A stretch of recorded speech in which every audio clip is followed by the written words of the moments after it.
নির্বাচন মিটে গেছে, এরপর নতুন সরকার তৈরি হয়েছে কেন্দ্রে।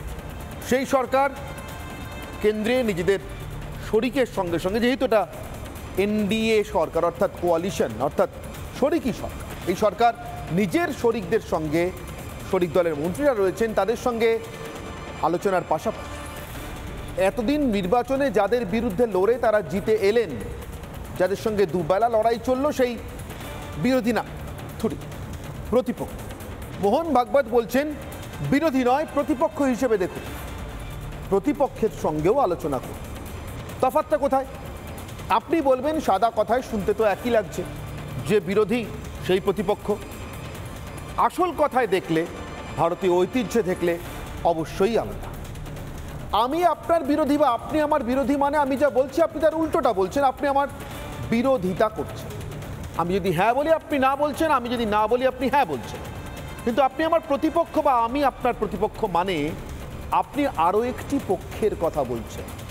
সে কথাটা আমার বিরুদ্ধে নাও হতে পারে, সে কথাটা হয়তো হুবহু আমি যা বলছি তেমন নয়, কিন্তু এই কথাটাও আমার কথার সঙ্গে যোগ করলে দেশের ভালো হয়, দেশের কাজ আরেকটু এগোয়। মোহন ভাগবত ঠিক এই কথাটিই বলেছেন। আর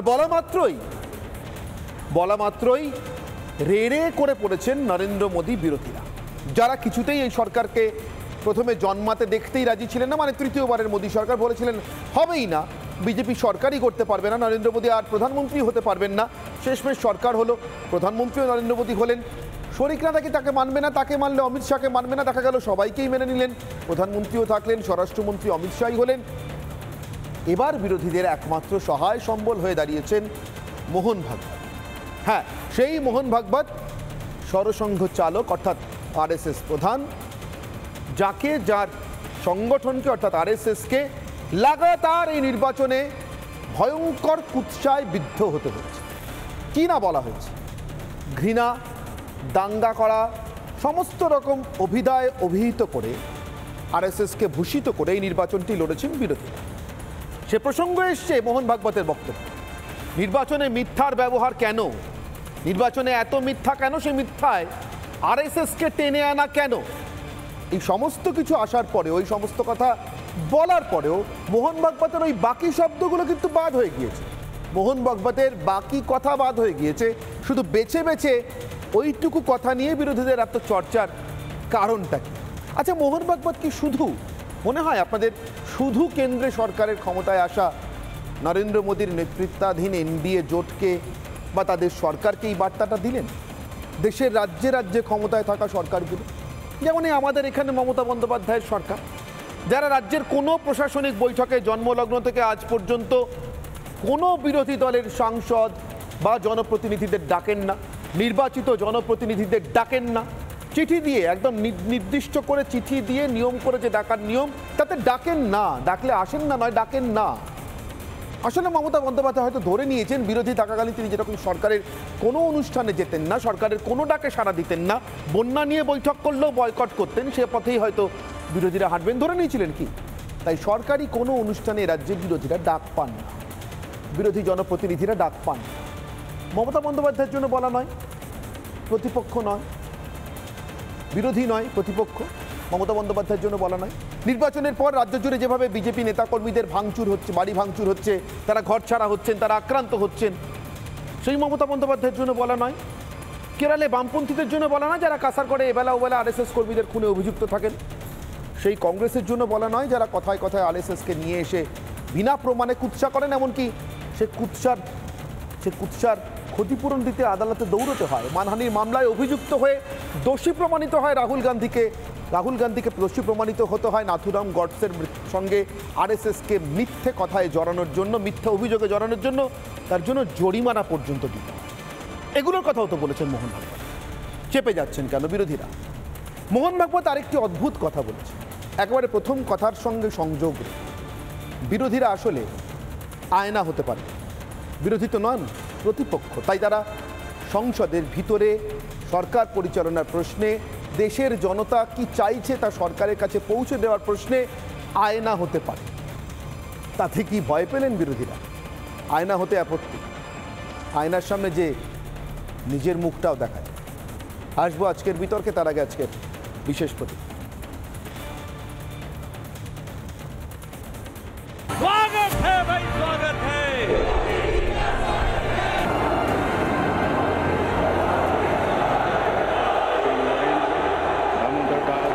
मोदी, मैं नरेंद्र दामोदर दास मोदी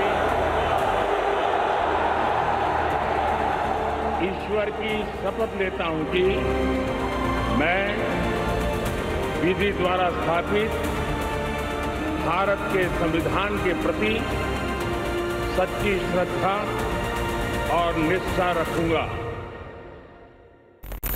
কালকে আমাকে ফোন করেছিলেন প্রহ্লাদ যোশী রাত্রিবেলা আসার জন্য, কিন্তু আমাদের দলই সিদ্ধান্ত নিয়েছে সেখানে শপথ অনুষ্ঠানে যাচ্ছি না।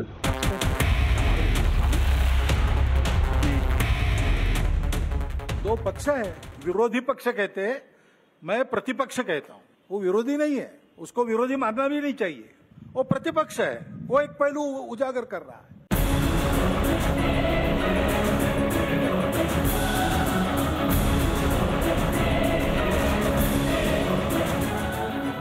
সংঘ প্রধান সাবধান করতেই হই হই করে ময়দানে বিরোধীরা।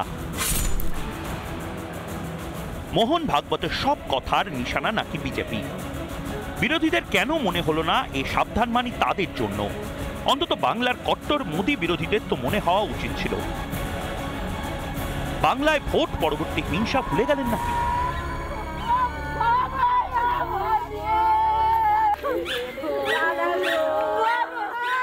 আরএসএস প্রধান মোহন ভাগবতজি মণিপুর নিয়ে এবং বিরোধী নিয়ে যে মন্তব্য করেছেন, এই দুটোই তাদের বিলম্বিত বোধোদয়ের প্রতিফলন ছাড়া কিছু নয়। তুগলকি, হিজলারি, স্বেচ্ছাচারী ফ্যাসিস্ট শাসন ব্যবস্থায় বিরোধীদের কণ্ঠ রোধ করে পার্লামেন্টারি ডেমোক্রেসিকে টিপে নষ্ট করে দিয়ে তার প্রতিফলন দেশের মানুষ ইলেকট্রনিক ভোট বাক্সের মধ্যে দিয়ে দিয়েছে।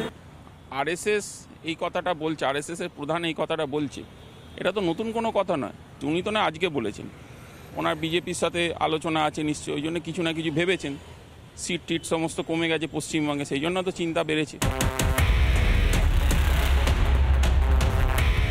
আরএসএস প্রধান তো নির্বাচনে মিথ্যের ব্যবহার বন্ধ করতেও বলেছেন। সংঘকে অকারণে মিথ্যা আর কুৎসায় জড়ানো বন্ধ করতে। जिस प्रकार प्रचार के दौरान हमारे करने से समाज में मनमुटाव बढ़ेगा, दो गठ बटेंगे, आपस में शंका संशय उत्पन्न होगा, इसका भी ख्याल नहीं रखा गया और विनाकारण संघ जैसे संगठनों को भी उसमें खींचा गया। ऐसा जब चलना है तो चुनाव लड़ने में भी एक मर्यादा होती है, उस मर्यादा का पालन नहीं हुआ। বিরোধীদের মনে পড়ে সংঘের অপমানে কি অদ্ভুত আত্মতৃপ্তি রেখেছে বাংলা। আরএসএস এর নেতারা বাড়ি বাড়ি বোঝাবে, মিছিলে গেলেই টাকা, লোক জোগাড় করতে পারছো না বলে টাকা দিয়ে কিনছো। এই মিঠুন চক্রবর্তী বাংলার আর একজন বড় গদ্দার আরএসএস অফিসে গিয়ে মাথা নিচু করে দিয়ে এসেছিল শুধু নিজের ছেলেকে বাঁচানোর জন্য। বেছে বেছে মোহন ভাগবতের বক্তব্য ছেটে কেটে কেন ব্যবহার করছে বিরোধীরা? মোহন ভাগবত পৃথিবীর সর্ববৃহৎ সামাজিক সংগঠনের প্রধান। তিনি কোনো রাজনৈতিক দলের প্রতিনিধিত্ব করেন না, রাজনৈতিক দলের হয়ে কথা বলেন না। সুতরাং মোহন ভাগবতের এই বক্তব্য শুধুমাত্র বিজেপি কেন্দ্রিক নয়। তিনি এটাই বোঝাতে চেয়েছেন যে সামাজিক বহুত্ববাদ, রাজনৈতিক বহুত্ববাদের উপর আস্থা রাখতে হবে। যে মমতা আজ অবধি কোনো প্রশাসনিক বৈঠকে বিরোধী কোনো রাজনৈতিক মতের কোনো নির্বাচিত জনপ্রতিনিধিকে ডাকেননি, তার দল আরএসএস প্রধানের মন্তব্য নিয়ে কথা বলে কোন মুখে? বাংলায় এই নির্বাচনের পরেও ঘরছাড়া আক্রান্ত বিরোধী বাম ও বিজেপি কর্মীদের মমতা বিরোধী না শত্রু, কোনটা মনে করেন? দেশে জরুরি অবস্থা জারি করা কংগ্রেস নিজেদের শাসনে বিরোধীদের নির্বিচারে খুন করা বামেরাই বা এতে উল্লাসের কি খুঁজে পেল? রিপাবলিক বাংলা। যে প্রশ্ন নিয়ে আমার আজকের বিতর্ক শুরু করব, শুরুতেই সে প্রশ্নে আমার আজকের বিতর্কের প্রথম প্রশ্ন, আমার প্রথম অগ্নিবাণ। আরএসএস কে গালপাড়া মোদী বিরোধীদের ভরসা এখন আরএসএস। এই তো নির্বাচনে এত গাল পেড়ে উঠলেন, যে কথা বললেন মোহন ভাগবত, এবার তিনি আর তার সংগঠনই ভরসা নরেন্দ্র মোদীর বিরুদ্ধেও। বিরোধীরা কি রণভঙ্গ দিলেন? নিজেদের মুখে কথা জোগাচ্ছে না আর, নাকি নিজেদের ব্যাখ্যা বিশ্লেষণ মানুষকে খাওয়াতে পারছেন না? আমার সঙ্গে উপস্থিত যারা রয়েছেন একেবারে বাঁদিক থেকে, আমার সঙ্গে রয়েছেন অনিন্দ্য সিনহা রায়, রাজনৈতিক কর্মী, রয়েছেন অর্ক কুমার নাগ, আইনজীবী। অনিন্দ্য এবং অর্ক দুজনেই তৃণমূল কংগ্রেসকে সমর্থন করেন। আমার ঠিক বাঁদিকেই রয়েছেন জিষ্ণু বোস, গবেষক। আমার ডান দিকে রয়েছেন নিশীথ কুমার দাস, আরও এক গবেষক। এবং আমার একেবারে ডান দিকে রয়েছেন ডক্টর শারদ দত্ত মুখোপাধ্যায়, বিজেপি মুখপাত্র। এবং আমার সঙ্গে রয়েছেন অনির্বাণ চৌধুরী, বহরমপুর থেকে সিপিআই নেতা। অর্ক, কি হলো আপনাদের? শেষে মোহন ভাগবতকে সহায় করে নরেন্দ্র মোদীর বিরোধিতা করতে হচ্ছে, কোথাও তো একটা দান ছেড়ে দিচ্ছেন মনে হচ্ছে আপনার। মানে আমাদের কাউকে বিরোধিতা করতে হবে কেন? মানে সিচুয়েশনটা হচ্ছে যে মোহন ভাগবত যে অর্গানাইজেশনের প্রধান, যে অর্গানাইজেশনের থেকে একজন মহামন্ত্রী বিজেপিকে দেওয়া হয় এতদিন ধরে আমরা তাই জানি, সেই অর্গানাইজেশনের প্রধানকে রাজধর্মের কথা বলতে হচ্ছে, যেটা গোদ্রা রাইটসের সময় রাজধর্ম শব্দটা ব্যবহার করেননি তো। আর কি বলবেন? আর কি বলবেন? রাজধর্ম কথাটা এর থেকে বেশি আর রাজধর্ম নিয়ে কি বলবেন উনি? উনি যা বলেছেন তার মানে হচ্ছে যে সরকার যেন রাজধর্ম পালন করতে বিচ্যুতি না ঘটায়। এই রাজধর্ম পালন করার কথা অটল বিহারী বাজপেয়ী বলেছিলেন, এবং সেটা কিন্তু রাজধর্ম পালনের জন্য বলেননি, সেটা একজন প্রশাসনিক প্রধান বলেছিলেন। আমার মনে হয় যে অটল বিহারী বাজপেয়ী ভাগবতের কথা শুধুমাত্র নরেন্দ্র মোদীর জন্য প্রযুক্ত হতে পারে, মমতা বন্দ্যোপাধ্যায় বা এই দেশের অন্য রাজ্যের মুখ্যমন্ত্রীদের জন্য নয়। এটা একটু আমাকে বুঝিয়ে না। মানে আপনি বলছেন যে মোহন ভাগবতের হঠাৎ মনে হয়েছে যে বাকি অবিজেপি যে দলের প্রধানরা আছেন বিভিন্ন রাজ্যে, তাদেরকে ওনার অ্যাডভাইস করার দরকার হয়েছে। মানে ওনার কি এখন অন্য দলদের সঙ্গে কোনো অ্যাডভাইস করার জন্য বলেননি? উনি নাগপুরের আরএসএস এর একটি অনুষ্ঠানে দেখুন, এটা সেখান থেকে যে কেউ অ্যাডভাইস হতে পারে, কিন্তু আপনাদের কেন মনে হচ্ছে শুধু মোদিকে অ্যাডভাইস করার জন্য বলছেন? দেখুন, এটা খুব পরিষ্কার, এবং এটা আমি জানি না কেউ বলবে কিনা প্রকাশ্যে, বা আমার বলার পরে কি রিয়াকশন হবে আমার বিরুদ্ধে আমি তাও জানি না। কিন্তু 240টা আসন বিজেপি যে পেয়েছে, তার জন্য তো আমার মনে হয় ভারতের হিন্দুদের একবার আরএসএস কে সম্বর্ধনা দেওয়া উচিত। ভারতের হিন্দুরা তো আরএসএস কে সম্বর্ধনা দিতে বাধ্য, কারণ কি যেই আরএসএস কে জেপি নাড্ডা সাহেব বলে দিলেন যে আমরা এখন সক্ষম, আমাদের আর আরএসএস এর প্রয়োজনীয়তা নেই, সেই আরএসএস তো যা করার তাই করেছে। কি করেছে?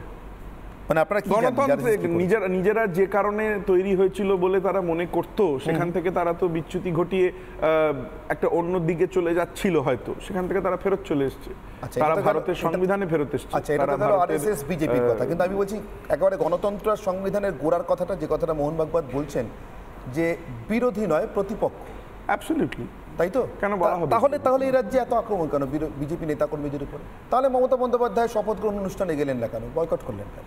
দেখুন, মমতা বন্দ্যোপাধ্যায় শপথ গ্রহণ অনুষ্ঠানে গেলেন না, তার কারণ হচ্ছে এটা প্রথম ভারতের ইতিহাসের এটা প্রথম নির্বাচন, যেই নির্বাচনের পরে মানে যে কোনো নির্বাচনের সফলতা বা বিফলতা, আমার মানে আমি একদম ক্যাটেগরিক্যালি বলতে পারি, গতকাল আমি একটা অনুষ্ঠান দেখছিলাম একটি অন্য চ্যানেলে, সেখানে সজল ঘোষ ছিলেন, বরানগরে বিজেপির প্রার্থী। তিনি এক প্রকার স্বীকার করেন, মানে কোট আনকোট স্বীকার করেন, আমি চ্যানেলের নামটা বলছি না কারণ আমি অন্য চ্যানেলে আছি, দ্যাটস ইট, তিনি কোট আনকোট স্বীকার করেন যে পশ্চিমবাংলায় বিজেপির একটি ভরাডুবি হয়েছে।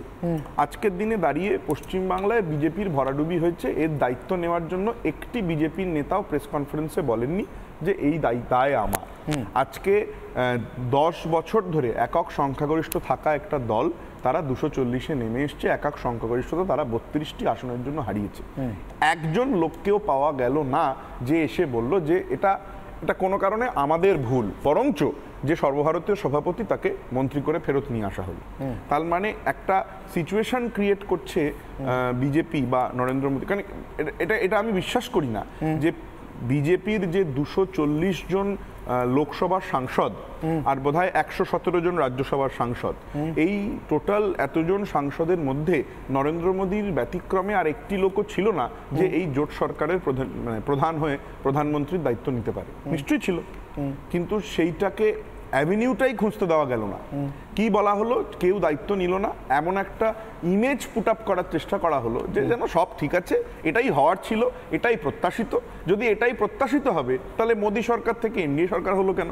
যদি এটাই প্রত্যাশিত হবে তাহলে মোদী কি গ্যারেন্টিটা আচমকা 4 পেও মানে 3 পেও থেকে 2 পেও হয়ে গেল কেন? বাকিদের সমর্থন লাগছে কেন?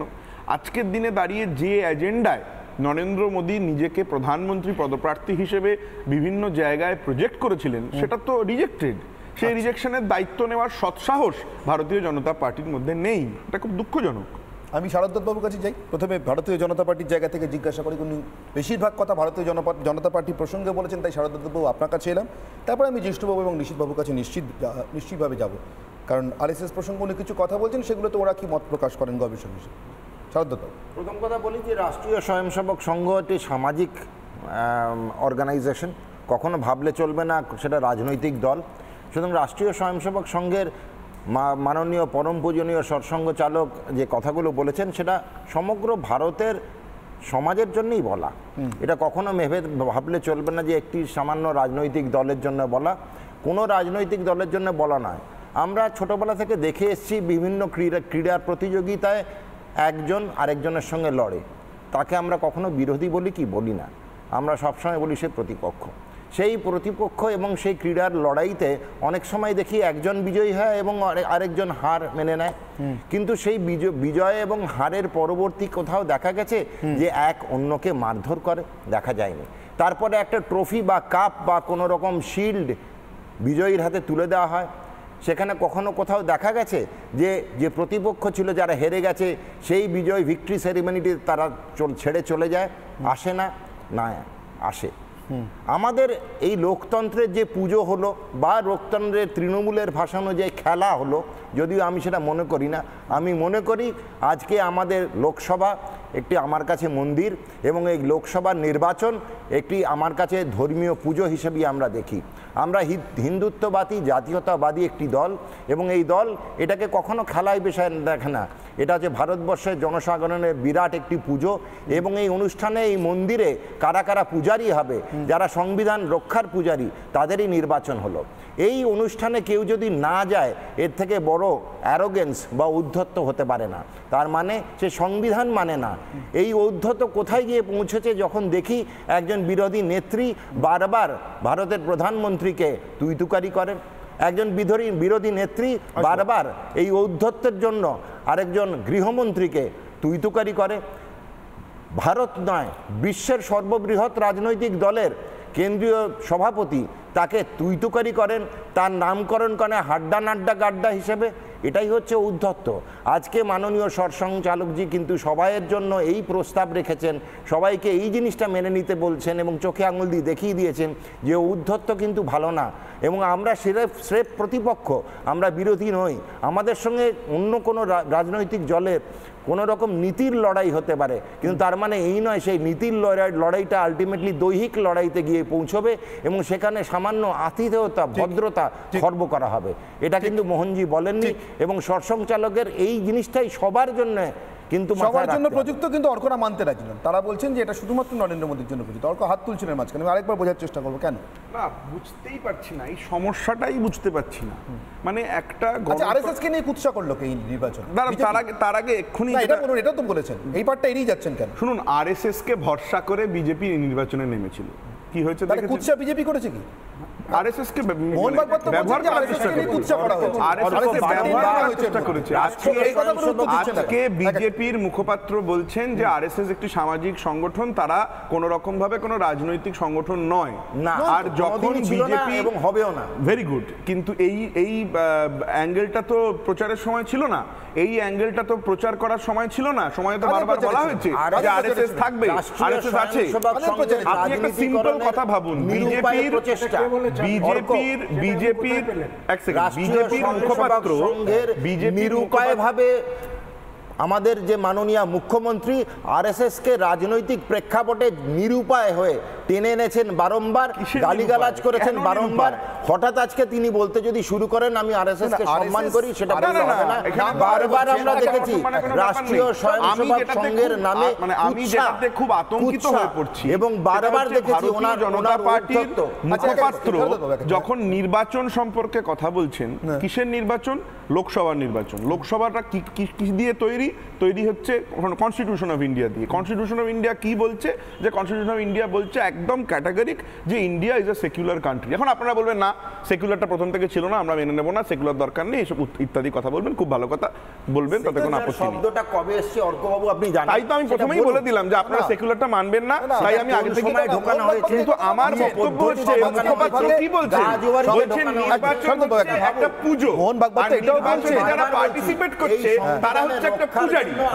এই দল, যে দলের সিঙ্গেল পয়েন্ট এজেন্ডা হচ্ছে যে আমরা ধর্মের ভিত্তিতে রাজনীতি করব, আমরা ধর্মের ভিত্তিতে ভোট ভাগাভাগি করব, আমরা ধর্ম নিয়ে চিন্তা করব, তাহলে তো সমস্যা কেন, কি কারণে? আমি জিষ্টুবাবুর কাছে আসবো। আমি জিষ্টুবাবুর কাছে আসবো। যখন ডাক্তারবাবু আপনার কাছে কোনো পেশেন্ট যায়, আপনি তাকে জিজ্ঞেস করেন আপনি হিন্দু, মুসলমান না খ্রিস্টান? এ আবার ভিত্তিতে রাজনীতি হয় না, ধর্মের পুজো করার বললেন। এই নির্বাচন একটি পুজো, আপনি বললেন এই নির্বাচনে যারা পার্টিসিপেট করে তারা পূজারী। কেন? একমাত্র হিন্দু ধর্মই বোঝে। ধর্ম আর রাজনীতিটা এবারে আলাদা করার সময় এসছে। উত্তরপ্রদেশের অযোধ্যার মানুষ আপনাদের এটা বার্তা দিয়েছে যে এবারে ধর্ম ছাড়ুন। অর্ক, ধর্ম নিয়ে এত অ্যালার্জির মধ্যে আমি একটা কথা শুধু একটু মনে করার চেষ্টা করছি যে এই দেশে আমি ভীষণ ধর্মপ্রাণ, কিন্তু আমার ধর্মটা আমার কাছে, আমার ঠাকুর ঘরে। খুব ভালো কথা, খুব ভালো কথা, রাস্তাতে নয়, কিন্তু তা সত্ত্বেও অর্ক আমি জানি না, আমি অনেক অন্য ধর্মের মানুষকে আমি নির্দিষ্ট করে নাম দিচ্ছি না, তাদের অসাধারণ এক মিনিট, আমি জিষ্টুবাবুর কাছে রাস্তাতেই না থাকে তাহলে রেড রোডের উপর ঈদের যে না শরৎবাবু আমি একটু জিষ্টুবাবুর কাছে যাই প্লিজ। যান কেন? আমি উত্তরটা আমি চাইবো তৃণমূলের কাছে। ঠিক, ধর্মকে রাস্তায় কে এনেছে? আজকে মুখ্যমন্ত্রীকে বারবার লিখেছি না, এক এক করে শরৎবাবু যাবে না, জিষ্টুবাবুর কাছে সারা পশ্চিম বাংলায় একের পর দুর্গাপুজোর জন্য, কালী পুজোর জন্য যে কাজ করে তার সিকিভাগ আপনারা করতে পারেন না। বারংবার সংখ্যালঘুদের কাছে কাছে মাথা নত করেছে, বারংবার গেছে ঈদগাতে, বারংবার গেছে উদ্বার শরীফের কার্নিভাল হয়, সেটা দেখতে পান না। আপনারা শুধু রেড রোডে মুসলমানদের কোনো অনুষ্ঠান দেখতে পান, সংখ্যালঘুদেরকে এটা হওয়া উচিত না। আমার মনে হয় যে শোনা যাবে না ভাই, প্লিজ মানুষ শুনতে পাবেন না। একটা সাইকোলজিক্যাল টিম দরকার যারা বিজেপির সাইকোলজিক্যাল ইভ্যালুয়েশন করবে, এটা প্রয়োজনীয়। আচ্ছা, সেটা বিজেপি বুঝবে, কিন্তু আমার শুধু একটাই কথা, যে দেশে সিদ্ধিদাতা বলে পূজিত হন যে দেবতা, তার নাম গণেশ, মানে গণের অর্থাৎ জনতার ঈশ্বর, সেই দেশে গণতন্ত্রকে পুজো মনে করলে সমস্যা কোথায়, সংসদকে পুজো মনে করলে সমস্যা কোথায়, ওরা বলতে পারবেন কোথায় সমস্যা, কিন্তু আমি জিষ্টুবাবুর কাছে আসি। 1947 থেকে প্রথমবার একটা ক্যাবিনেট যেখানে একটি ধর্ম বাদ। আচ্ছা, এক মিনিট, আমি জিষ্টুবাবুর কাছে আসি। জিষ্টুবাবু, মোহন ভাগবতের এই বক্তব্য, তার মধ্যে অনেক কিছু ছিল, বেছে বেছে প্রথম 2-3 লাইন বেছে নিয়ে সেটা নিয়ে আলোচনা করছেন বিরোধীরা, এটা নাকি নরেন্দ্র মোদীকে মেসেজ, বাকিগুলো কি ওদেরকে মেসেজ বলে এড়িয়ে যাচ্ছেন নাকি ওই মেসেজের মধ্যে ওদেরকেও মেসেজ ছিল, কোনটা? আমরা চাই প্রত্যেকটি লাইনই আলোচনা করা হোক, উনি সেভাবেই বলেন যাতে প্রতিটি লাইনেই তার গুরুত্বপূর্ণ। যেটা নিয়ে এখন বলছেন যে বিরোধী যারা হেরে গেছেন গণতন্ত্রের এই প্রক্রিয়ায়, গণতন্ত্রের বৈশিষ্ট্যই এটা যে যেখানে 2021 সালে বিধানসভা নির্বাচনের পরে 61 জনের নাম আমার এখানে আছে, আমি একেবারে মৃত্যুর দিন আর জায়গা সহ বলে দিতে পারবো। ঠিক, জীবনানন্দ দাশের ওই কথাটা বারবার মনে পড়ে যে মৃতরা জীবনে ফেরে না কখনো, এই মানুষগুলো মারা গেছে, এবং মারা গেছে কেন, যে পশ্চিমবাংলা ছাড়া ভারতবর্ষের আর কোথাও এরকম হয় না। এবারও যে মেরিগঞ্জে 3 তারিখ রাত্রে যে ছেলেটি, বিজেপির ছেলেটিকে খুন করা হয়েছে, প্রশান্ত নস্কর, তপশিলি জাতির, সেই ছেলেটি যে মারা গেছে, আচ্ছা বলুন তো, বিজেপি হেরে গেছে উত্তরপ্রদেশে, কটা বিজেপি কর্মী মারা গেছে? বিজেপি জিতেছে ওড়িশায়, কটা বিরোধী কর্মী মারা গেছে? আমরা একটা মধ্যযুগীয় বর্বরতার দিকে যাচ্ছি। পরম পূজনীয় সরসংঘ চালকজি এটা বলেছেন যে এটা মধ্যযুগীয় বর্বরতার জায়গা নয়, যে হেরে গেছে তাকে কেটে তার স্ত্রীকে, তার বাড়ির মহিলাদেরকে ধর্ষণ করে তাকে এনজয় করতে হবে, এবং এইটা উদযাপন করার পদ্ধতি এটা নয়।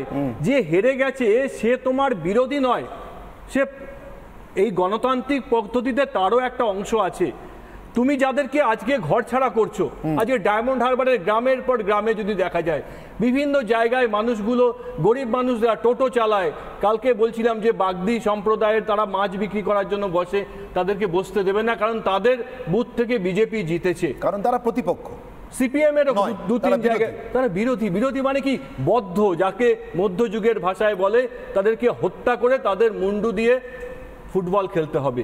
এই যে নোংরামি, এই যে মধ্যযুগীয় পন্থা, সেটা পশ্চিমবাংলা ছাড়া ভারতবর্ষের আর কোথাও নেই। তাই ওনার কথাটা যদি কারোর গায়ে লাগে, সত্যিকারের লাগে, তাহলে পশ্চিমবাংলায় এই নির্দয় এদের লাগার উচিত, যারা গণতান্ত্রিক পদ্ধতিটাকে মধ্যযুগীয় বর্বরতায় নিয়ে এসে। আমি অনির্বাণ বাবুর কাছে যাবো, মুর্শিদাবাদ থেকে রয়েছেন আমার সঙ্গে সিপিআই নেতা, মাফ করবেন। অনির্বাণ, শ্রেণী সংগ্রামের সূত্র ধরে আপনারা যে আপনাদের কথা অনুযায়ী বৈজ্ঞানিক সমাজতন্ত্রের যে ডক্ট্রিনে আপনারা বিশ্বাস করেন, তাতে শ্রেণী সংগ্রামের সূত্র ধরে প্রতিপক্ষকে বিরোধী শুধু নয়, শ্রেণী শত্রু ভাবতে শেখানো আপনাদের রাজনীতির অবদান। কোথাও কি মনে হচ্ছে মোহন ভাগবত আপনাদের জন্যও বলেছেন? দেখুন, প্রতিপক্ষকে শ্রেণী শত্রু এটা শেখানো হয় বৈজ্ঞানিক সমাজতন্ত্রে, এই কথাটা মনে হয় ঠিক নয়। তবে যদিও এই আলোচনার পরিসরটা ভিন্ন নয় অনির্বাণ বাবু, খুব আদর্শগত পরিসর। আমি আপনাকে প্রত্যেক দিনের তুতু ম্যামে ডাকি না, আপনি নিজেও সেটা জানেন। আমি এই পরিসরের জন্য আপনাকে উপযুক্ত মনে করেছি বলেই আমি আপনাকে আজকে ডেকেছি। আমার মনে হয় অনেক কিছুর ঊর্ধ্বে উঠে কথা বলবার সত্যি আপনার ক্ষমতা আছে, বা আপনার সেই দর্শনটুকু রয়েছে। আমি আপনাকে আপনার নিজের ব্যক্তিগত রাজনৈতিক দর্শনের বাইরে এসে বলছি না, কিন্তু আপনাদের রাজনৈতিক দর্শনের ভিতরে থেকেই বলুন তো, বিরোধী কংগ্রেস বুর্জোয়া শ্রেণীশত্রু। পশ্চিমবঙ্গে গ্রামে গ্রামে কংগ্রেস কর্মীকে আমরা খুন হতে দেখেছি, যার সঙ্গে জমিদার বা জমিদারতন্ত্রের কোনো সম্পর্কই ছিল না। নিতান্ত দিনমজুর, পেশায় অটো চালক, ভ্যান চালক, রিক্সা চালক, অজস্র খুন হয়ে গিয়েছে আপনাদের শাসনকালে। গোপালচন্দ্র সেন যাদবপুরের ভাইস চ্যান্সেলর। সময়ের সঙ্গে সঙ্গে ধারণাগুলোর তো পরিবর্তন হয়। এখন বিষয়টা হচ্ছে, আজকে ওই সারদত্তবাবুই বলছিলেন যে এটা সমগ্র ভারতবর্ষের জন্য মোহন ভাগবতজির বলা। বেশ, এখন এটা যদি সমগ্র ভারতবর্ষের জন্য মোহন ভাগবতজির বলা হয়, তাহলে, এবং উনি আরেকটা কথা বলছিলেন যে আরএসএস একটা সামাজিক সংগঠন। ঠিক আছে, আরএসএস সামাজিক সংগঠন হয়েও দুটো রাজনৈতিক বিষয় নিয়ে বক্তব্য রেখেছেন তাদের সরসংঘ চালক। আর তাহলে এটা যদি সমগ্র ভারতবর্ষের প্রেক্ষাপটে বলা হয়, তাহলে মণিপুরের ঘটনাটা উনি কেন বললেন? মণিপুরের ঘটনার 2.5 মাস পর যখন প্রধানমন্ত্রীর মৌনব্রত ভাঙলো, যদিও জাননি, এবং এই ভোটে মণিপুর সেই শিক্ষাও দিয়েছে, মণিপুরের ঘটনাটা কাকে লক্ষ্য করে বললেন? ওটা কি সারা ভারতবর্ষের সমস্ত দলকে লক্ষ্য করে বলেছেন? মণিপুরে ক্ষমতায় কারা আছে? প্রধানমন্ত্রীর বিবৃতি বারবার বিরোধীরা দাবি করেছেন, সেখানে প্রধানমন্ত্রীর যাওয়ার কথা বারবার বিরোধীরা বলেছেন। তাহলে আজকে যখন মোহন ভাগবতজি বলছেন মণিপুরের ঘটনার কথা, এবং সেখানে এখনো পর্যন্ত হিংসা বন্ধ হয়নি, তার বিরুদ্ধে ব্যবস্থা নেওয়ার কথা, তো সেটা কাকে ইঙ্গিত করে বলছেন? সেটা নিশ্চয়ই সমস্ত বিরোধী দলকে ইঙ্গিত করে বলছেন না, সেটা নরেন্দ্র মোদীজিকে ইঙ্গিত করেই বলছেন। সুতরাং এইটাকে বাইপাস করে যেভাবে যাচ্ছেন সারদত্ত বাবু, বা একটু আগে শ্রমিক বাবুর যে মন্তব্য শুনছিলাম, সেটা সত্যের অপলাপ করা হচ্ছে। এটা প্রথম কথা। দ্বিতীয় কথা যেটা আমি বলতে চাইছি, সেটা হচ্ছে নরেন্দ্র মোদীজি আজ পর্যন্ত যে ইলেকশন লড়েছেন, সেখানে এইবার বাদ দিয়ে এর আগে যত ইলেকশন লড়েছেন, সেখানে তিনি এককভাবে সংখ্যাগরিষ্ঠতা লাভ করেছেন। সে তিনি মুখ্যমন্ত্রী থাকার সময় হন, বা বিগত যে দুটো টার্মে তিনি প্রধানমন্ত্রী ছিলেন সেটা। এই যে আত্মনির্ভরতা বা এই যে মোদী ব্র্যান্ড, এই আত্মনির্ভরতা থেকে আজকে জোট নির্ভরতা এসে উনি করেছেন। আজকে মোদী ব্র্যান্ড ধাক্কা খেয়েছে। মোদী ব্র্যান্ডকে উনি এমন একটা জায়গায় নিয়ে গিয়েছিলেন, যেখানে জেপি নাড্ডা এই নির্বাচনের আগে বলেছিলেন আমরা সক্ষম, এবং সেখানে তার কথাবার্তার মধ্যে আরএসএস এর প্রতি একটা নেগলিজেন্স ছিল। এবং এটা দা প্রিন্ট পত্রিকাতে একটা আর্টিকেল বেরিয়েছিল, সেখানে আরএসএস এর যারা ওয়ার্কার তারা পাবলিকলি ইন্টারভিউ দিয়েছিল এবং এই কথার বিরোধিতা করেছিল। সুতরাং এই যে মোদী ব্র্যান্ডের সঙ্গে এই যে আরএসএস এর একটা দ্বন্দ্ব, এবং এছাড়াও যোগী আদিত্যনাথের 35 জন ক্যান্ডিডেটকে এবার যেভাবে রিফিউজ করা হয়েছে, এই ইলেকশনের আগেই আরএসএস সতর্ক করেছিল যে শুধুমাত্র মোদী ম্যাজিক বা রাম মন্দির দিয়ে এই নির্বাচনী বৈতরণী পার হওয়া যাবে না, এই অন্তর্দ্বন্দ্ব বন্ধ করতে হবে। কিন্তু ওই যে নরেন্দ্র মোদীজি তার ব্র্যান্ডটাকে এমন একটা জায়গায় নিয়ে গিয়েছিলেন যে এসব কথা ধর্তব্যের মধ্যে আনেননি। এর ফল যা হয়েছে তাই, মোদী ব্র্যান্ড ধাক্কা খেয়েছে। আজকে ঠিক এই জায়গা থেকে, এই প্রেক্ষাপট থেকে মোহন ভাগবতজি পরিষ্কার নরেন্দ্র মোদীজিকে ইঙ্গিত করে এই কথা বলেছেন, এটা পরিষ্কার। এবং মণিপুরের ঘটনা যেটা উনি বলেছেন, সেটা একদম প্রত্যক্ষভাবে বলেছেন। বেশ, মণিপুরটা তো প্রত্যক্ষভাবে বলেছেন অনির্বাণ। অনির্বাণ, আমি মানছি নিশ্চিতভাবে আপনি মণিপুরের কথা উনি বলেছেন, মণিপুর প্রত্যক্ষভাবে বলেছেন, কিন্তু আপনার কি মনে হয় না যে বিরোধী নয় প্রতিপক্ষ এই শব্দটা কেরালার কাসারগড়ে বামেদের জন্য বলেছেন, যারা প্রত্যেক বছর আরএসএস কোপান, সদম্ভে কোপান, কুপিয়ে বলেন বেশ করেছি, তাদের জন্য বলেছেন মনে হয় না? সংবিধানকে মানে ধ্বংস করে দিয়ে পার্লামেন্টে শুধুমাত্র গরিষ্ঠতার জোরে কোনো আলোচনা, অনির্বাণ, কাসারগড়ে আরএসএস কর্মীদের কোপানো কিন্তু আজ নয়, 30-40 বছর ধরে চলছে। সুরেশ গোপী একদিনে কিন্তু যাননি সংসদে। অনির্বাণ, এটাও আপনাদের, আপনি যেমন মণিপুরের কথা জিজ্ঞাসা করছেন, আমি নিশ্চিত কথাটা এখানে আসবো, কিন্তু আমার মনে হয় আপনাদেরও বোধ হয় এবারে অর্গানাইজারের ইস্যুটা দেখেছেন, ফ্রন্ট পেজটা দেখেছেন কি? দেখুন, ইন্ট্রোস্পেকশন, রেট্রোস্পেকশন দেখেছেন কি? একবার দেখুন, আমার মনে হয় আপনাদের দিকেও একটু ইন্ট্রোস্পেকশন দরকার আছে। আমি ততক্ষণ নিশীথবাবুর সাথে কথা বলি। নিশীথবাবু, মণিপুরের কথা এসছে, অনির্বাণরা বলতে চাইছেন অধিকাংশ বার্তারে, অন্তত যদি সবটা না হয়, অনির্বাণের যা স্বর আমি বুঝলাম, অধিকাংশটাই নরেন্দ্র মোদীর জন্য বলা। আমি আপনাদের মত জানতে চাই, বা আপনার মত জানতে চাই। অনির্বাণ বাবুর কয়েকটা কথা আমার অ্যাড্রেস করার দরকার আছে। প্রথমত উনি বললেন গরিষ্ঠতার জোরে সংবিধান ধ্বংস করা। এখন তার এই কথাটা বলার মধ্যে দিয়ে আপনি সুপ্রিম কোর্টকে অস্বীকার করে দিলেন এক ঝটকায়। এইভাবে অসম্মান করবেন না সর্বোচ্চ কোর্টকে। সংবিধান বাঁচানোর জন্য সুপ্রিম কোর্ট সেখানে বেঁচে আছে, পার্লামেন্টেও যদি কিছু ভুল হয় সুপ্রিম কোর্টে যাবে, ফুল স্টপ। শুনুন তারপর উত্তর দেবেন। আপনি একটা বলেছেন সাইকোলজিক্যাল ইভ্যালুয়েশন। এবার আমি আপনার কথা অর্কবাবুকে একটা বলে নিই। আমরা পশ্চিমবঙ্গের যারা মানুষ, আমরা শুনেছি ডাবল চাকরি হবে, ঠিক উল্টোটা হয়েছে। বাড়ি থেকে ডেকে নিয়ে গিয়ে চাকরি হবে, ঠিক উল্টোটা হয়েছে। নজরুল মহাভারত লিখেছে, লেখেননি। দক্ষিণেশ্বর আমরা বানায়নি। এখন সাইকোলজিক্যাল ইভ্যালুয়েশন কার করবেন, নাকি ওনার কথা যেটা বলবে জনসমক্ষে তার উল্টোটা ধরতে হবে, সেটা বুঝতে হবে পশ্চিমবঙ্গের মানুষকে। নাম্বার 3, মণিপুর নিয়ে 1 নম্বর, মণিপুর নিয়ে যদি কোনো প্রশাসনিক সংকট থেকে থাকে, সেটা সম্বন্ধে আমার বিশেষ ধারণা নেই। ওটা প্রশাসনের, যারা সরকারের প্রশাসনে আছে তারা বক্তব্য দিতে পারবেন। কিন্তু ভাগবতজি যেটা বলেছেন, উনি এখানে যেরকম কেউ ব্যাখ্যা করছে, মমতার বিরুদ্ধে বলেছে, উনি ব্যাখ্যা করছেন নরেন্দ্র মোদীর বিরুদ্ধে বলেছে। এখন এক একটা দল তাদের সুবিধা মতো ব্যাখ্যা করে যাচ্ছে। কিন্তু আমার যেটা বক্তব্য, আমার দীর্ঘ 20 বছরের অভিজ্ঞতা থেকে, উনি যে সংগঠনের প্রধান, সেই সংগঠন সমাজ বিনির্মাণের জন্য তৈরি। সেই সমাজ দেশের বৈভবশালী করতে চায় দেশকে, সেই সমাজ সামাজিক সুবিচার দিতে চায়।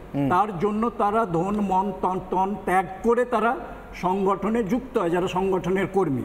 কিন্তু যারা রাজনীতি করে, এই যারা নানা রকম বক্তব্য দিচ্ছেন, এদের কি থাকে? এদের থাকে স্বার্থ, এদের থাকে দ্বন্দ্ব, এদের থাকে পদ, এদের থাকে ক্ষমতার লোভ, এদের থাকে অর্থের লোভ। সুতরাং ভাগবতজির কথা বুঝতে গেলে আগে এই 5টা জিনিসকে আপনাদের সরাতে হবে রাজনীতির লোকেদেরকে। তা নাহলে আপনারা আপনাদের ওই চশমা দিয়ে দেখবেন, স্বার্থের চশমা দিয়ে। ভাগবতজি পরিষ্কার বলেছেন, যদি তোমার কিছু সঞ্চয় থাকে, যদি সংঘ করতে আসো, সেটা চলে যাবে সংঘের কাজে। এটা বুঝতে হবে। সুতরাং ভাগবতজির কথাকে এইভাবে রাস্তাঘাটে এই মমতার মতো লোক যে ভুলভাল বকে বেড়ায়, তার মুখ দিয়ে শুনলে হবে না। আরো 100 ভোট ট্রান্সফার হবে। বেশ, আমি আচ্ছা, বামেদের ব্যাপারে অবশ্যই আপনাদের সবাইকে, গবেষকরাও আছেন, মোহন ভাগবত কোনো কারণে এই কথাটা দত্তাত্রেয় হোসেবলকে বলেননি তো? একটু ভেবে আমি জানতে চাইছি আর কি। মানে এটা উত্তর এখানে কেউ কি করে দেবে? মানে যদি এটা আমরা একটু আলোচনা করি, মানে এখানে কি আমাদের কি মোহন ভাগবতকে, মানে কেন ইন্ডি জোট বা কংগ্রেস মোহন ভাগবতকে কর্ণাটকে 8টা সিট বিজেপির হেরে যাওয়ার জন্য ধন্যবাদ দিচ্ছে না, বা দত্তাত্রেয় হোসেবলকে কেন মহারাষ্ট্রে মানে 14টা সিট হেরে যাওয়ার জন্য বিজেপিকে মানে অর্ক আমি একটা কথা বলি, এক মিনিট এটার উত্তর আমারই দেওয়া। হ্যাঁ প্লিজ আপনি দিন। কিন্তু আমি শুধু একটাই কথা আবার স্মরণ করে দেবো অর্ক, তার মানে যে কংগ্রেস তখন সভাপতি ছিলেন, সভাপতি রাহুল গান্ধীকে জরিমানা দিতে হলো নাথুরাম গডসে এবং মহাত্মা গান্ধীর হত্যাকে কেন্দ্র করে মিথ্যে কথা বলবার জন্য আরএসএস এর বিরুদ্ধে আদালতে গিয়ে জরিমানার টাকাটা জমা দিতে হয়েছে, নাহলে অ্যারেস্ট হতেন। তাহলে সেই কংগ্রেসের ভরসা এখন আরএসএস। মানে আপনারা লড়াইটা এইভাবে ছেড়ে বসে আছেন। এবার জিষ্ণুবাবু যা বলার বলুন। না না না, আমি এটা ক্লিয়ার করে নিলাম। বলে থাকতে পারেন মোহন ভাগবত, এটা প্রশ্ন আমার। এবার আমি জানি না যে এখন বলছেন না এই অসত্য ছড়ানোটা, আমি কিন্তু কোনো অসত্য, আমি প্রশ্ন করেছি, আমি প্রশ্নের উত্তর কিন্তু কোনো ফ্যাক্ট আমি জানি যে আমার সঙ্গে ব্যক্তিগত OpenAI যে চ্যাট জিপিটি যারা তৈরি করেছিল তাদের বক্তব্য হচ্ছে এবারের যে নির্বাচন, সেই নির্বাচনে অসত্য ছড়ানোর জন্য এআই কে ব্যবহার করা হয়েছে। এটা চ্যাট জিপিটি যারা তৈরি করেছে এই যে সংস্থা করছে তার কারণ হচ্ছে পৃথিবীর বৃহত্তম গণতন্ত্র যদি সম্পূর্ণ গণতান্ত্রিক পদ্ধতিতে থাকে তাহলে পৃথিবীর অনেক পুঁজিবাদী, এবং আজকে তো বামপন্থীদেরকে পুঁজিবাদী তাদেরকে স্পন্সর করে, বহু জায়গাতেই তাই আছে, তাই তাদের একটা বড় সমস্যা। তাই এই যে ধরুন উত্তরপ্রদেশে এক একটা জায়গায় এআই দিয়ে দেখা হয়েছে যে ওখানে ব্রাহ্মণ বেশি, তাই এই যেহেতু মুখ্যমন্ত্রী অব্রাহ্মণ তার জন্য এতজন ব্রাহ্মণ মারা গেছে। এই যে এআই এর সাহায্যে মিথ্যে কথা দেশের বিরুদ্ধে ছড়ানোর জন্য যে ব্যবস্থা, সেই ব্যবস্থাও উনি বলেছেন যে মিথ্যে কথা নির্বাচনের জন্য ছড়ানো উচিত নয়। এটা খুব গুরুত্বপূর্ণ অংশ আমার মনে হয়। গণতন্ত্র আমরা অনেক কষ্ট করে 2-3 বার, তার ধরুন এমার্জেন্সি যখন হয়েছিল সেরকম 2-1 বার ছাড়া, এক্ষুনি ধর্মনিরপেক্ষতার কথা আসছিল, শাহবানু মামলায় যখন সংবিধান চেঞ্জ করতে হয়েছিল, পরিবর্তন করতে হয়েছিল, সেটাও কি আপনি মনে করেন সৌম্যদা যে ধর্মনিরপেক্ষতার সংবিধানের মধ্যে কোনো ইয়ে হয়েছে? আমি এই উত্তরগুলো চাইবো, আপনি প্রশ্নের সঙ্গে এগুলোর উত্তর দিলে ভালো হবে। আমি এখানে একটু বামেদের ব্যাপারে বলা হচ্ছে, আমার ইচ্ছে হচ্ছে একটু বামেদের ব্যাপারে আলোচনা করি। না, এই সবকিছুর মাঝখানে আমি একটা জিনিস শুধু শারদবাবু, সবকিছুর মাঝখানে আমি একটা বক্তব্য শোনাই। নির্বাচনের প্রচার নিয়ে তো কথা বলেছেন, প্রচার সম্পর্কে বলতে গিয়ে মোহন ভাগবত বলেছেন, অনিন্দ্যবাবু আপনার কাছে আসবো, তার একটু শোনাই এই বক্তব্যটা, অর্ক আপনিও শুনুন, যে প্রচারে ব্যাপক মিথ্যার বেসাতি হয়েছে। বেসাতি শব্দটা উনি ব্যবহার করেননি, কিন্তু যা বলেছেন তার মানে দাঁড়াই এই, সেই মিথ্যা আরএসএসকেও টেনে আনা হয়েছে। ঠিক আছে, আমি আরএসএসকে টেনে আনা হয়েছে এটা নিয়ে বলতে হয় আপনাদের একটু খারাপ লাগছে, এখন আরএসএসকেই সম্বল করে আপনাদের বাঁচতে হচ্ছে। আরএসএসের হোসা বলে আরএসএসের মোহন ভাগবত, এটা এখন আপনাদের একমাত্র অস্ত্র নরেন্দ্র মোদীর বিরুদ্ধে লড়াইয়ের জন্য। খুব ভালো, না না খুব ভালো, না খুব ভালো। পশ্চিমবাংলায় আমি একটু পশ্চিমবাংলায় ঢুকতে চাইবেন না, কিন্তু অর্ক আমাকে ঢুকতেই হবে, রেজাল্টের দিন আমাকে ঢুকতেই হবে। ইলেকশনের রেজাল্টের আগে অর্ক পশ্চিমবঙ্গে মমতা বন্দ্যোপাধ্যায়ের এটা ছিল নিদান। একটু দেখুন মমতা বন্দ্যোপাধ্যায়ের এই বক্তব্য, মমতা বন্দ্যোপাধ্যায়ের এই বক্তব্য। ভোটার লাইনে দাঁড়িয়ে পর্যন্ত আমি আগের বার শুনেছি, ভোটার লাইনে গিয়ে লাইন ম্যানেজ করে কে দিয়েছে অথরিটি ওদের। বাট আমি বালুরঘাটে আমার কাছে ইনফরমেশন আছে, গত বছর বিএসএফ লাইন করিয়েছিল। আমি যদি একটাও এবারে শুনি তাহলে কিন্তু আমি দায়িত্ব নিয়ে বলছি, ইলেকশন চলে যাবে, আমরা কিন্তু থাকবো। এটা কার উদ্দেশ্যে বলা? ইলেকশন না, আমি বলছি এটা কার উদ্দেশ্যে বলা? ইলেকশন চলে যাবে, আমরা কিন্তু থাকবো। নিশ্চয়ই কেন্দ্রীয় বাহিনীর সঙ্গে লড়তে যাবেন না উনি। কাদেরকে বললেন এটা? যাদেরকে বললেন তাদেরকে বিরোধী ধরে নিয়ে এখন পেটানো চলছে, তো ঘরদোর লুটপাট চলছে। অনিন্দ্যবাবু, প্রথমত মোহন ভাগবতের কথা তাদের জন্য নয়, মমতা বন্দ্যোপাধ্যায়ের জন্য, এটা আপনার দাবি। আজকে প্রথম থেকে মোহন ভাগবত নিয়ে বেশি কথা হচ্ছে। আচ্ছা, আরএসএস তো আমি বলছি, আরে আমাকে বলতে দিয়ে বলে তো, আরএসএস কে তো আমরা আদর্শ বলে মনে করি না। দাঁড়ান না, আরে ভাই বলতে তো দিন, এতক্ষণ পরে বলতে প্রতি মুহূর্তে আটকালে মুশকিল তো। আরে যারা স্বাধীনতার 52 বছর পর স্বাধীনতার ফ্ল্যাগ তোলে তাদেরকে আমরা আদর্শ ভাববো কি করে? আচ্ছা, দ্বিতীয় কথা হচ্ছে মণিপুর নিয়ে যে কথাটা বলছিল, একদম সঠিক কথা বলেছেন। মণিপুর 1 বছরের উপরে অশান্ত হয়ে আছে, তাহলে মণিপুর নিয়ে কথা বলছেন মোহন ভাগবতের কথা কারা শোনে? বিজেপি তো নিশ্চয়ই বিজেপি শোনে। তা বিজেপিকে বলছেন আপনি যতই চেষ্টা করুন যে অন্যকে লাগিয়ে দেবেন, না না আপনার সময় বলবে, আপনার সময় বলবে মমতা কেন রিঅ্যাক্ট করছে, সব বলছি, সব আপনার দিদি কেন রিঅ্যাক্ট করছে, পরের ছেলে পরমানন্দ তাই রিঅ্যাক্ট করছে। আছে, দাঁড়ান না, বলতে দিন। আরেকটা ঔদ্ধত্যের কথা বলছিলেন, আপনার কাছে ঔদ্ধত্যের কথা বলছিলেন। ঔদ্ধত্য কার দেখেছি? বিজেপির লোকেরাও বলেছেন যে প্রধানমন্ত্রীজি এই যে পরিমাণ ঔদ্ধত্য দেখেছেন তার ফল তো উনি পেয়েছেন। তা ঔদ্ধত্য কে দেখালো? দ্বিতীয় তৃতীয় ডাক্তারবাবুকে একটা কথা মনে করি, উনি বলছিলেন না মমতা বন্দ্যোপাধ্যায় কি ভাষায় কথা বলেন। আচ্ছা, বিরোধী দলনেতা যখন আমাদের রাজ্যের মুখ্যমন্ত্রী মহিলা, দেশের একমাত্র মহিলা মুখ্যমন্ত্রীকে তার নামটুক ধরে শুধু মমতা বলে ডাকে, কই তখন তো আরএসএস এর চোর মমতা বলে ডাকে, কই তখন তো আরএসএস এর একটিও কথা শোনা যায় না কি? যখন ইলেকশনে হেরে গেছেন বা খারাপ ফল হয়েছে বা টলমল করছে, সেই সময় আরএসএস কে এগিয়ে দাও, অন্য সময় আরএসএস এর কথা শুনবো না। আচ্ছা, যখন সেন্ট্রাল বিজনেস উদ্বোধন হচ্ছে, আমাদের যে রাষ্ট্রপতি তো তিনি তো ইনভাইট হন। আচ্ছা আচ্ছা, উত্তরটা ব্যাপারটা কেন? আজকে একটা কথা শুধু বলবো, এক লাইনে একটা সেন্টেন্স, ব্যাস একটা সেন্টেন্সে বেশি কিছু বলবো না। এই যে 2019 থেকে 21 থেকে 24 যেটা একটা রাজনীতি চলেছে, যে মমতা বন্দ্যোপাধ্যায়কে ব্যক্তি আক্রমণ করেছেন বিরোধী দলনেতা এবং বিজেপি মুখপাত্ররা, আমি ফেসবুকে 4 জুন তাদেরকে ধন্যবাদ দিয়েছিলাম।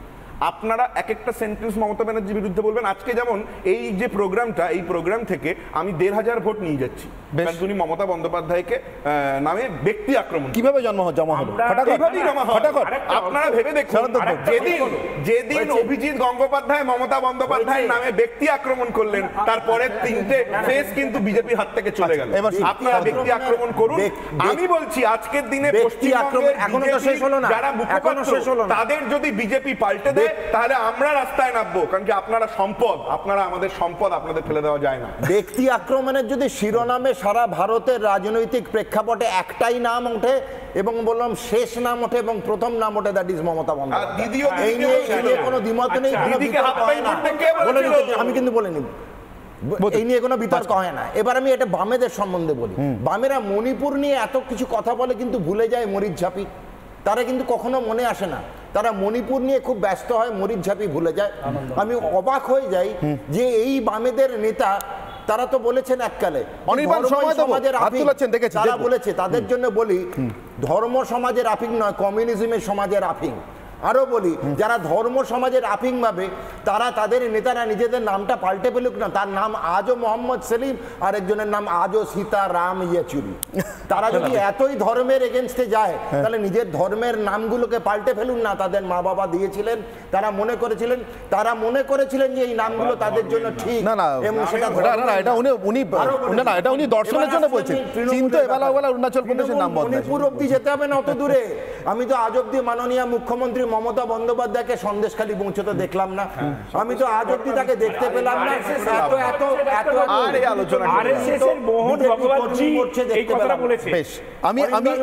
আপনি বামেদের কথা বলছেন, শারদত্ত বাবু কথা বলবো, একটাই কথা বলে শেষ করব, যে মনে পড়ে গেল আজকে সেই ডায়লগ, যে সরকারে যায়েঙ্গে আয়েঙ্গে, पार्टियां बनेगी बिगड़ेगी बिगड़ेंगे लेकिन ये देश को रहना चाहिए और ये देश के साथ ही लोकतंत्र को भी जिंदा रखना चाहिए।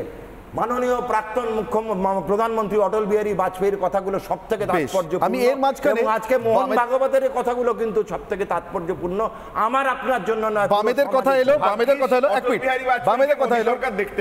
অর্ক এখানে বিজেপির মুখপাত্রদের ধন্যবাদ দিয়েছেন, সম্পদ বলেছেন। বিকাশ রঞ্জন ভট্টাচার্যকে কি বলবেন কালকে থেকে একবার ভেবে দেখুন। আপনাদের এমনিতে বিকাশবাবুর উপরে খুব একটা সদ্ভাব নেই, ওনার সঙ্গে রাগও আছে বুঝতে পারি এইসব মামলা টামলা নিয়ে।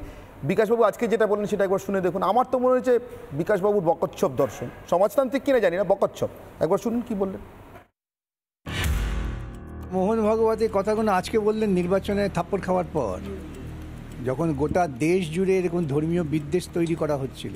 গোটা নির্বাচনটা মোদি ধর্মের ভিত্তিতে প্রচার করলেন, একবারও কথা বলেছেন মোহন ভাগবত। সুতরাং আজকে যখন মানুষ সচেতন হয়ে নির্বাচনে ওদের একটা থাপ্পড় দিয়েছেন, তখন তিনি এইসব কথা বলছেন মানুষকে আবার বিভ্রান্ত করার জন্য। এর সঙ্গে তৃণমূলকে জড়িয়ে লাভ নেই, কেন তৃণমূলও তো আরএসএস দ্বারা লালিত পালিত।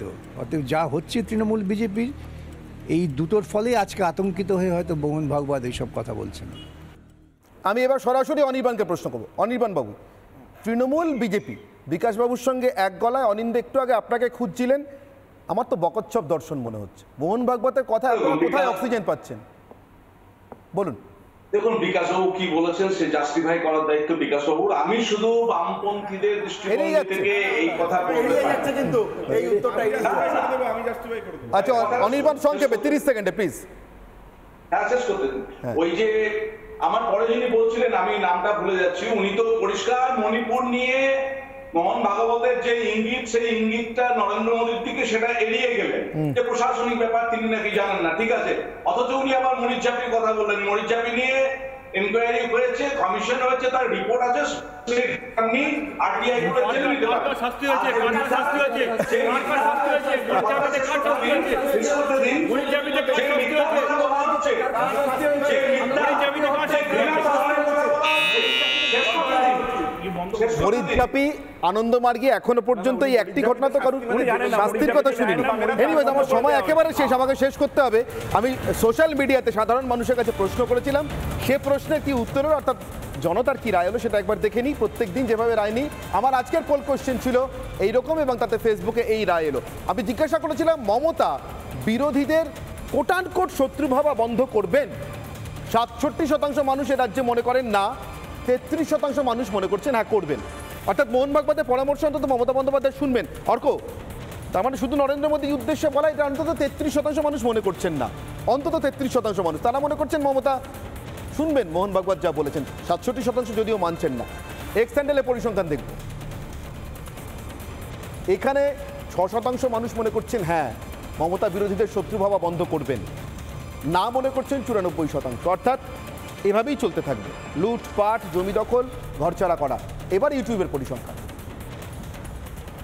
1 ঘন্টায় 16,000 মানুষ রায় জানিয়েছেন, তাতে 21% মানুষ মনে করছেন হ্যাঁ মমতা শুনবেন এই পরামর্শ, 79% মানুষ মনে করছেন না শুনবেন না। অর্থাৎ মোহন ভাগবতের বক্তব্য সার্বিকভাবে গোটা ভারতের সব রাজনীতিকের জন্য বলা হলেও পশ্চিমবঙ্গে সে বক্তব্যের আপাতত কোনো সুফল ফলবে এটা অন্তত সমাজ মাধ্যমে মানুষ মনে করছেন না। শেষমেশ সেই সুফল পাওয়ার জন্য আমাদের শাসকের পরিবর্তন লাগবে, নাকি শাসনের পরিবর্তন আদৌ সম্ভব শাসককে এক রেখে? সে প্রশ্নের দায় বা তার উত্তর আপনাদের উপর ছেড়ে দিলাম। অনির্বাণের অগ্নিবাণ এখানেই শেষ করছি, সঙ্গে থাকুন রিপাবলিক।